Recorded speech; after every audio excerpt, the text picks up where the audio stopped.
So now we have the beginnings of a program and it works. We've verified that we can run Python 3 hello.py and it works. The next thing that we're going to talk about is something that's probably new to a lot of people, and that's how to test our program. And so really the whole point of this whole book and all of these programs is that you will learn how to use the tests that I've written, and then hopefully by the end of it, you'll start writing your own tests, and you'll understand how to write tests for programs that you create. So let's take a look at the tests that I've written. The first thing that it's going to check is that the program actually exists. And this was one of the first things that we talked about. It's why our program has to be called hello.py and why it needs to be in the O1 hello directory. That's because the test that exists in this directory is going to be looking in this directory for a program called hello.py. And that's the very first definition here that we see. We've defined a function called test underscore exists. And we're going to be using the PyTest module, the PyTest program, to execute the tests that are in the test.py file. So, and if you look at all the other programs, all the other directories here, every single one of them has a test.py that we'll be using. So going back and looking at the test for the hello, the very first test of every single one of these is, have you created the file that it expects to be there? So here it's looking for hello.py, and so the first test is always, does that program exist? We can run this program with the program called PyTest, and we tell PyTest to execute test.py. And it's going to create quite a bit of output. We can scroll up here and see that there's three failures here, F, F, F. And the first failure is test executable.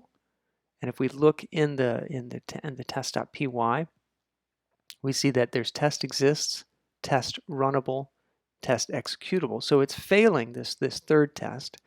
It's failing test usage. We see here there's a test usage, and it's failing test input. So that's a lot of failures, and it can be overwhelming to see all of these failures. So what I would recommend instead is that we run this with the -x flag. The X tells PyTest to stop when you encounter the first failing test. If we run this now, you'll see that there's just one F, one failure here, and it stops on test executable. It doesn't, however, tell us what we have passed, and we can get that output by also passing the command, the flag -v. And because these are two single flags, I can actually combine them into xv, or I could put vx. It actually doesn't matter what order you put them in. And if I run it like this, the V is for verbose, and it now shows me I'm passing the first test that the program exists, and it's passing the fact that the program is runnable, it does something, but it fails on the executable.